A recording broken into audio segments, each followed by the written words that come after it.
શ્રુત્વા ધર્મ વિજાનાતિ, સાંભળીને ધર્મ કર, ખબર પડે. કર્મકાંડાત્મક ધર્મની આપણે જેમ વાત કરી એમ કર્મકાંડ જીવનની અંદર કોઈ પણ વિધાન જો આપણે કરવાનું હોય તો એના માટે હંમેશા આપણે શાસ્ત્રને પ્રમાણ માનીને આપણે કરીએ છીએ. શાસ્ત્રનો જે ખરેખર જાણકાર હોય એની આપણે સલાહ લઈએ છીએ. દાખલા તરીકે બ્રાહ્મણ, શાસ્ત્રનો જે એને અભ્યાસ કર્યો હોય એવો બ્રાહ્મણ.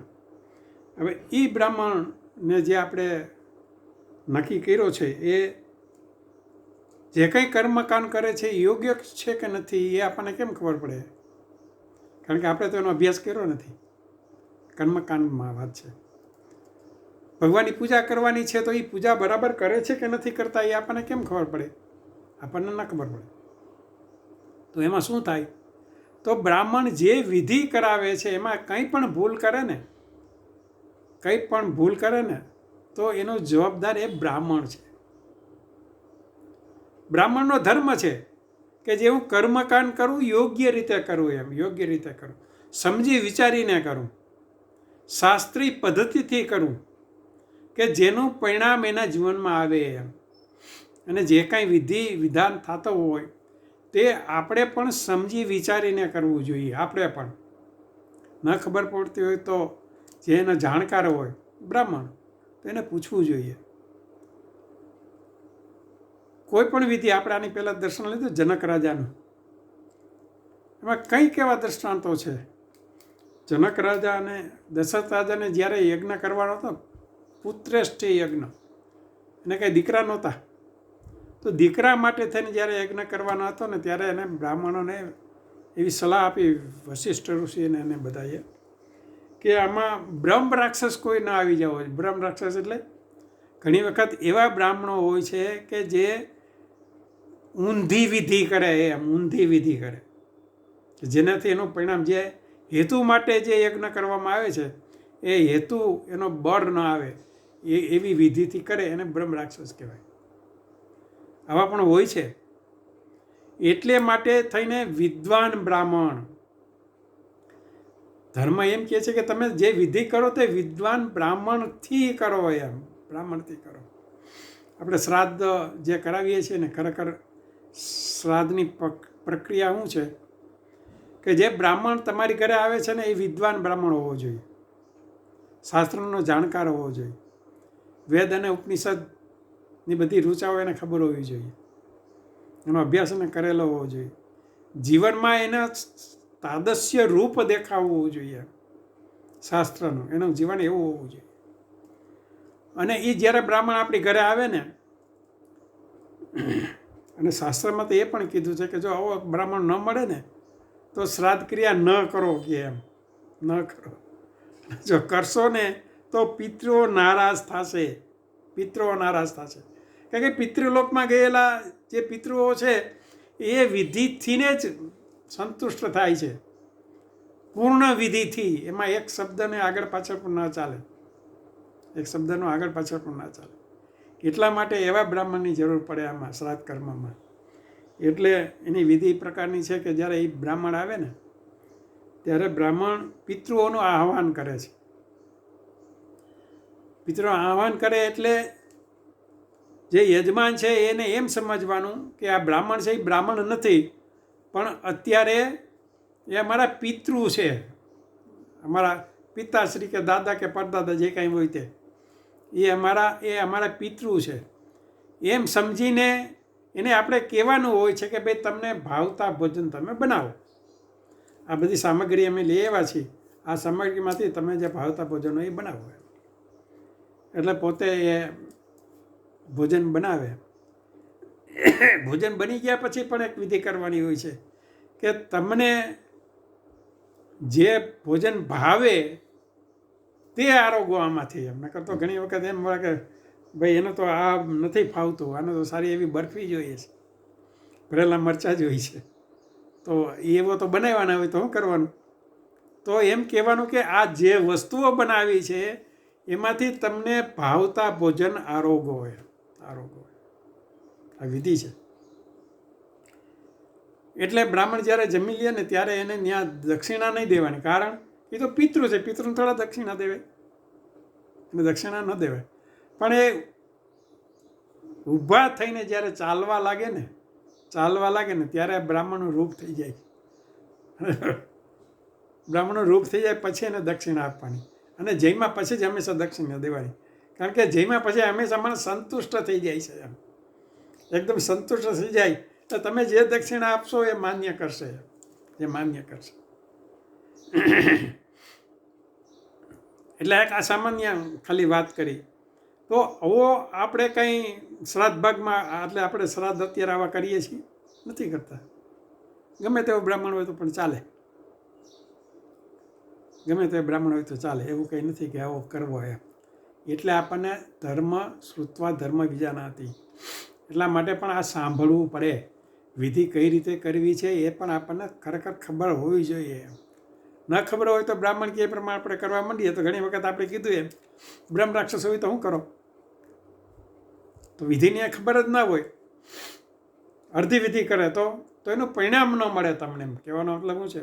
તો એક કર્મકાંડાત્મક જે વિધિ કરવાની છે કર્મ પ્રમાણેની, એ ભગવાને ગીતાની અંદર પણ કીધું છે 16મા અધ્યાયમાં, એ શાસ્ત્ર વિધિ ઉપસૃજ્ય કરતે કામ કારણ વર્તે કામ કારણ ન સિદ્ધિમ અવાપનોતિ ન સુખમ ન પરામ ગતિ તસ્માત શાસ્ત્ર પ્રમાણમ તે કાર્ય વ્યવસ્થિત. આ ભગવાને કીધું છે 16મા અધ્યાયની અંદર, છેલ્લા 2 શ્લોક છે. શાસ્ત્ર વિધિ છોડીને જે લોકો કામ કરે છે, વિધિ કરે છે, શાસ્ત્રની વિધિને છોડીને એને સુખ મળતું નથી, એને સિદ્ધિ મળતી નથી અને પરમ ગતિ મળતી નથી. એટલા માટે એ શાસ્ત્ર પ્રમાણમ તે કાર્ય વ્યવસ્થિત, જે આપણે કાર્ય કરી તે શાસ્ત્ર પ્રમાણે યોગ્ય રીતે કરીએ, એમ યોગ્ય રીતે કરીએ.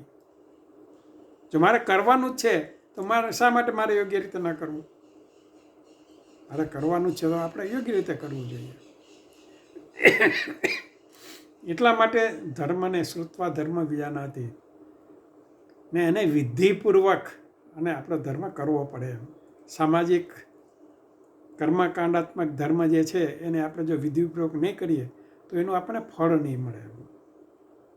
લગ્નની વિધિમાં છે કે કોઈનું મૃત્યુ થાય ત્યારે છે, કોઈ કાંઈ પૂજા વિધિ આપણે કરતા હોય ત્યારે પણ જે કાંઈ કરીએ તે શાસ્ત્ર પ્રમાણ,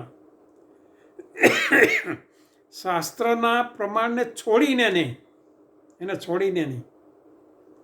તો ખરેખર તો જે મંત્ર બોલે છે ને મંત્રનો પણ એનો ઉચ્ચાર પણ વ્યવસ્થિત હોવો જોઈએ.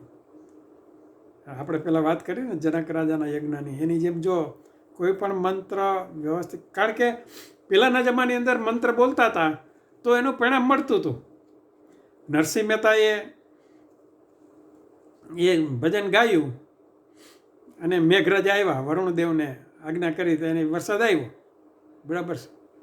આપણે ગાઈએ તો આવે વરસાદ?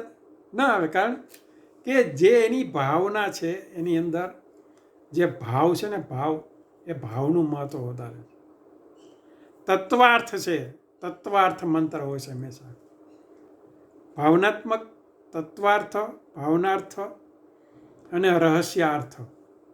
રહસ્ય એની અંદર પાછળનું કયું છે એ પણ આપણે જાણવું તો જોઈએ જ, કે આ મંત્ર બોલવાથી ખરેખર એની પાછળનો કયો એવો ભાવ રહેલો છે, કે જે ભાવ આપણે પ્રગટ કરીએ અને જે મંત્ર બોલીએ એ તત્વને, જે તત્વને માટે આપણે મંત્ર બોલ્યો હોય તે એ તત્વને અનુકૂળ આ મંત્ર છે કે નથી એનો પણ વિચાર તો કરવો જ પડે ને.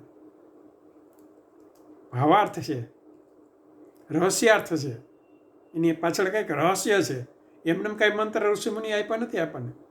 એટલે એ રહસ્યને જાણીને, એનો ભાવાર્થ જાણીને, એની પાછળનો જે ઉદ્દેશ્ય એનો ધ્યેય જ્યાં સુધી આપણને ખબર ન હોય ત્યાં સુધી એ મંત્ર આપણે બોલીએ તો પણ એનું આપણા જીવનમાં પરિણામ ન આવે. એટલા માટે શ્રુત્વા ધર્મ વિજાનાતિ, ધર્મને સાંભળીને આપણે નક્કી કરવું પડે. આપણા લગ્નની અંદર વિધિ હોય છે, ઘણી બધી એવી વિધિઓ છે, પણ એક વિધિ એવી હોય છે કે અંતરપટ રાખીને વરરાજો જ્યારે મંડપ નીચે આવે અંતરપટ રાખે છે. એટલે વિધિ તો આપણે કરીએ છીએ, પણ એ વિધિ પાછળનો આપણને અર્થ ખબર નથી. એટલે ભાવાર્થ છે, આપણે કરીએ છીએ, ભાવ છે એટલે, પણ એની પાછળ ગૂઢાર્થની આપણને ખબર નથી. એની પાછળનો ગૂઢ અર્થ કયો છે? તો કે એની પાછળનો ગૂઢ અર્થ એવો છે કે હજી વરરાજાને એમ કહેવામાં આવે છે કે તું અહીંયા સુધી આવ્યો છો, હજી જો તારે લગ્ન કરવા હોય ને ભાગી જાવ તો ભાગી જા. એક વખત કન્યાની સાથેનું તારું બંધન થઈ ગયા પછી, લગ્ન ગ્રંથિથી બંધાઈ ગયા પછી તું એમાંથી છૂટી નહીં શક, તું ભાગી નહીં શક. એમ હજી તને મોકો છે, હજી તને મોકો આપે છે, તારે જવું હોય તો હજી જા. 4 ફેરા ફરે ત્યારે પણ અંતરપટ રાખે છે, પણ એ અંતરપટ યજ્ઞનો હોય છે. એટલે આ વિધિ બધી જે હોય છે એની પાછળનો કંઈક ને કંઈક મર્મ હોય છે, કંઈક ને મર્મ વિનાનું નથી હોતું. વરરાજાની શરૂઆતમાં પૂજા કરવામાં આવે, મંડપમાં આવે ત્યારે, કારણ કે એ ત્યારે કન્યાના મા બાપ એમ માને છે કે આ વરરાજો નથી, આ માણસ નથી, પણ વિષ્ણુનું રૂપ છે. હું મારી દીકરી, મારી કન્યા જેને આપું છું ને એ વિષ્ણુને વરાવું છું. આની પાછળનો ભાવ છે, એટલે એનું પૂજન કરવામાં આવે છે. એનો અંગૂઠો ધોવામાં, એને પગે લાગે, એનું આચમન કરે, આ બધું કરે છે. પણ આપણે તો એ કાંઈ વિધિ કાંઈ સમજતા નથી, આપણે કંઈ જાણતા નથી. વિધિ છે એટલે કરે, બ્રાહ્મણ કરે, અને જેની ઘરે લગ્ન હોય એ કરે, બસ. બીજું કાંઈ નહીં, એની પાછળનો અર્થ આપણને ખબર નથી. એટલે કોઈ પણ વિધિની પાછળ અર્થપૂર્ણ અને ભાવપૂર્ણ, કોઈ પણ મંત્ર હોય છે અર્થપૂર્ણ હોય, ભાવપૂર્ણ હોય, ગૂઢાર્થ હોય, તત્વાર્થ હોય. એટલે આ બધું આપણે સમજીને વિચારીને કરવું પડે.